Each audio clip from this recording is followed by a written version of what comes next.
Hi, everybody, and welcome to the Friday Sports Zone. Scott Nolte and Chip Reed. Week 4 of the high school football season is here. It is week 4, Scott. Unfortunately, several games once again canceled due to COVID, including Wheeling Park and their home opener, the Magnolia River game, and Oak Glen versus Kaiser. River at least was able to pick up a game with Warren Local tonight. That's right. We'll have those highlights coming up a little bit later in the show. But, Chip, we start with a pair of unbeaten teams, 3-0 Shadyside visiting 2-0 Barnesville for the first time in nearly 10 years. Let's head out to Shamrock Land, Shamrock Stadium, where these two unbeatens were meeting. And we start with some defense here. Christopher Tesaurus, well cut, well manicured. Drags down C.J. Hannis, takes him behind the line of scrimmage for the loss on the play. Barnesville's defense returning the favor. Chase Connor stops the play dead cold, but on the very next play, you just can't stop Wyatt Ryman at all. Nobody can.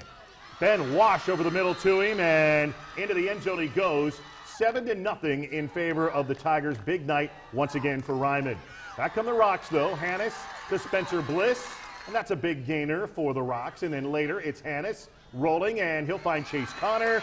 He'll pull it in, and they're down to the 15-yard line. Owen Wise would finish it off with some nice moves here off the screen.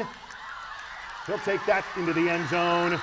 And, folks, we got a game. We're all tied. It's 7 apiece. But in the second quarter, Rocks receiving the punt. It is dropped and then stripped by Andrew Osman, who recovers it for the Tigers on the 3-yard line. And Ryman, well, he would just walk into the end zone. PAT was blocked, 13-7 in favor of the Tigers. Barnesville struggling to cover Ryman. Big catch here in between double coverage. There's nothing he can't do. Yeah, deep into Rocks territory, and then he does it again. This time in the corner of the end zone, makes the catch and scores. And then Ryman walks into the end zone to make it 21-7 Shadyside. Ryman with 5 touchdowns. His 65 in his career. That's a school record.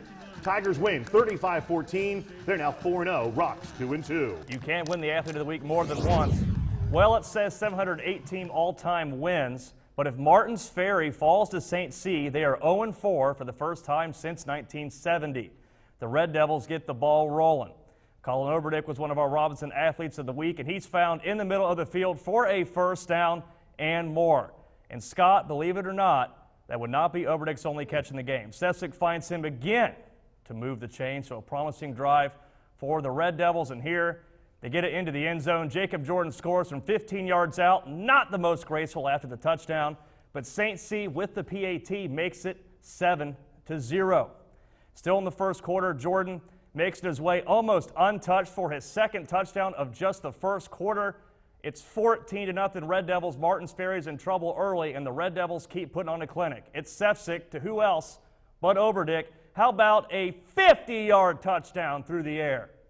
21-0 St. C after that big play. And here is Jacob Jordan's third touchdown of the first half. Not only is Martin's Ferry 0-4, after tonight they are super 0-4. St. C wins 56-6. Ouch. Well, let's go to Harding Stadium in Steubenville, where Reno and the Big Red were hosting USO, trying to improve to 4-0 on the season. Second quarter, and the Big Red rolling once again. Peyton Hill rolls, and he'll find Ty Pierce, who makes a great catch in between 2 defenders for a first down deep into USO territory. And then Xavier Fulks would cap it off with a 9-yard touchdown run for a 28-0 Big Red advantage. They go on to win by a final of 34-0. Big Red out to 4-0 on the season. Anybody take down Steubenville? They're one of the best-looking teams so far early, and it is time for a break. When we come back, we'll head to Marshall County as 2-0 Cameron hosts 3-0 Frontier. That's coming up next.